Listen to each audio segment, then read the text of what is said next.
जिन नरेश अग्रवाल जी की बात कर रहे थे, वो नरेश अग्रवाल जी ने वक्तव्य तभी दिया था जब वो समाजवादी पार्टी की गोद में बैठे और भारतीय जनता पार्टी हर उस व्यक्ति के आरोप का, हर उस व्यक्ति के कृत्य का खंडन करती है। लेकिन क्या ये साहस, क्या ये नैतिकता, क्या ये बल समाजवादी पार्टी में है जो समाजवादी पार्टी के प्रवक्ता आज यहां बैठकर स्वामी प्रसाद मौर्य के वक्तव्य का खंडन कर सकते हैं?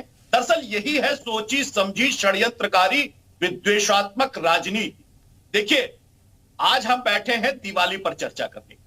भगवान राम के समय में क्या हुआ था? रावण अपने आप को शिव का भक्त बताता था, लेकिन रावण के साथी असुर पूरे देश में घूमकर यज्ञों का, संतों का, महात्माओं का, ऋषियों का न केवल यज्ञ नष्ट करते थे बल्कि उनका वध भी करते थे। तभी महर्षि विश्वामित्र राम को लेकर आए और ऐसे सारे असुरों को नष्ट किया और फिर रावण का भी संहार हुआ। देखिए, यही सोची समझी रणनीति है कि एक तरफ इस आसुरी शक्ति की रावणी प्रवृत्ति के व्यक्ति जो समाजवादी पार्टी है, उसका जो राष्ट्रीय नेतृत्व है, अखिलेश जी स्वयं को भगवान का भक्त बताते हैं और उनके जो साथ के जो महासचिव हैं वो आसुरी प्रवृत्ति से होकर सनातन धर्म के हर उस मान बिंदु के अपमान का कोई भी मौका नहीं छोड़ते और समाजवादी पार्टी के लोग ऐसे वक्तव्यों का खंडन करने का साहस भी नहीं कर सकते। ना अखिलेश यादव करते हैं, ना अखिलेश यादव के और लोग करते हैं। वो उसके लिए तर्क गढ़ते हैं। यही है आसुरी शक्ति, यही है रावणी प्रवृत्ति और यही है समाज को तोड़ने के लिए। दूसरी चारिक बात, अभी जिस पर बात हो रही थी, वो बौद्ध मत के मानने वाले हैं स्वामी प्रसाद मौर्य। वो सनातन संस्कृति में विश्वास नहीं करते, सनातन धर्म में उनकी आस्था नहीं है। लेकिन जानिए, बौद्ध मत में किसी भी व्यक्ति की पूजा करना अपराध है और अगर स्वामी प्रसाद मौर्य अपनी पत्नी की पूजा कर रहे हैं तो वो बौद्ध मत की विचार का भी खंडन कर रहे हैं। जो आदमी जिस विचारधारा का अपने आप को कहता है, वो अपने मत का भी खंडन करता है, वो किसी का नहीं है। वो केवल और केवल राजनीति से प्रेरित व्यक्ति है। इसीलिए वो षड्यंत्रकारी वक्तव्यों के माध्यम से सनातन धर्म का असर जाने में समय लगेगा ना, सनातन विचार का संगत का असर जाने में तो समय लगता है ना, वही समय लग रहा है।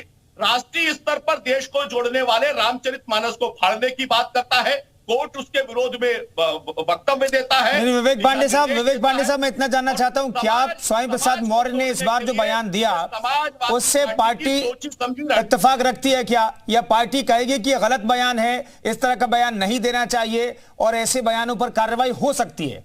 क्या इतना पार्टी प्रवक्ता होने के नाते आप कह सकते हैं कि जो सवाल आप पूछ रहे हैं उस सवाल का स्वागत है, लेकिन जो सवाल मैंने पूछे उस पर भाजपा प्रवक्ता ने कोई जवाब नहीं दिया और नाम में भगत काम चांडाल जैसा संतों के लिए बंशीधर भगत ने कहा था। क्या भाजपा बंशीधर भगत के बयन के साथ कायम है? क्या हमारे समाज के लोग कायम है? क्या मैं पूछ रहा हूँ, बंशीधर भगत को कैबिनेट से बाहर करेंगे क्या? बंशीधर भगत को कैबिनेट से बाहर करेंगे क्या? बताइए ना पार्टी को। आज के अंदर हिम्मत है क्या? भाजपा ठेकेदार है क्या संतों की? जो हनुमान की जाति बताते हैं, हनुमान जी को देवी देवताओं को जातियों में बांटने वाले सनातन के ठेकेदार बन गए क्या? जिन्होंने आदिदेव जगत गुरु शंकराचार्य को सम्मान नहीं दिया, जिन्होंने राम मंदिर के आंदोलन को खड़ा किया, जो उनकी अवहेलना कर सकता है वो सनातन की बात किस मुंह से कर सकता है? भाई मैं ये पूछ रहा हूँ, नरेश अग्रवाल को जब पार्टी ने। चलिए विवेक पांडे साहब, अब संजय जी को सुन लेते हैं। संजय जी आपके सवालों का जवाब दे चुके हैं लेकिन दोबारा से देना चाहते हैं। संजय जी एक एक करके जल्दी से सर। विवेक पांडे साहब थोड़ा आप धैर्य रखिए। संजय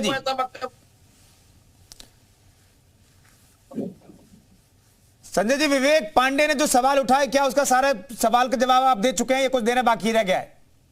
देखिए, निश्चित रूप से देखिए, समाजवादी पार्टी में जब होगा तो बताइए, देखिए जब समाजवादी पार्टी के साथ होगा तो उसकी मनोवृत्ति देखिए। भाजपा में आने के बाद एक समाजवादी पार्टी का छोड़िए, बताइए तब शक्तिशाली ऐसा हो जो सत्यों की संगति में रहेगा, जो सद विचारों के साथ रहेगा, वो सही बोलेगा। और हमारे साथ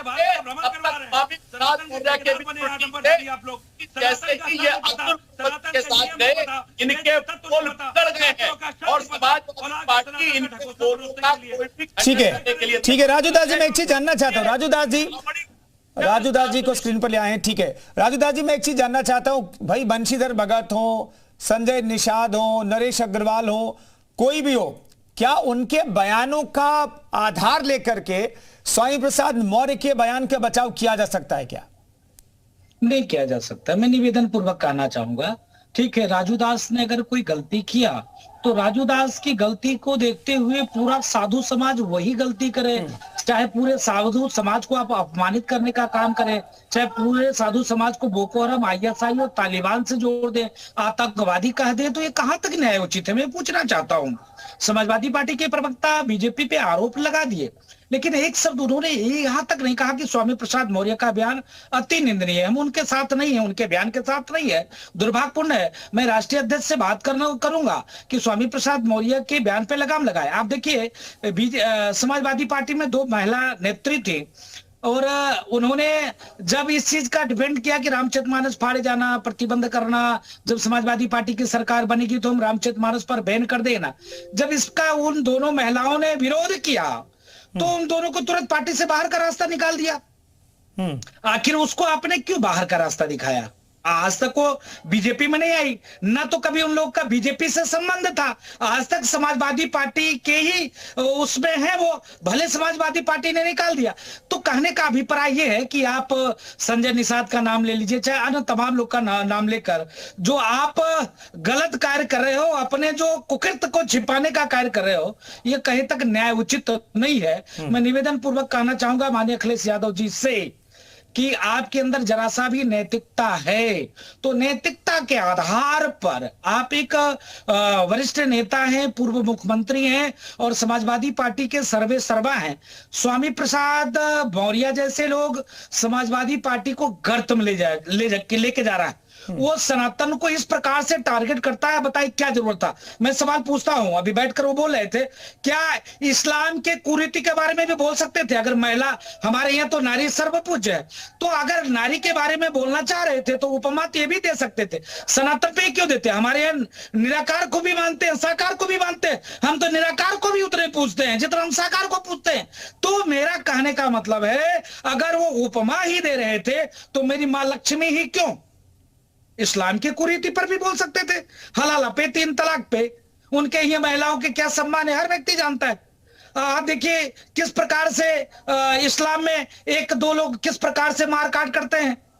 तो कहने का मतलब ये भी तो बोला जा सकता है, आप एक तरह से सनातन को अपमानित करेंगे, टारगेट करेंगे, बदनाम करेंगे। आपकी आस्था में निवेदन पूर्वक हाथ जोड़कर अपील करता हूं, आपका आस्था सनातन में नहीं है, आप सनातन को नहीं मानते। भगवान बुद्ध मूर्ति पूजक के विरोध में थे, फिर भी बौद्धिस्ट भगवान बुद्ध की मूर्ति बनाकर पूजा करता है। क्यों करता है भाई?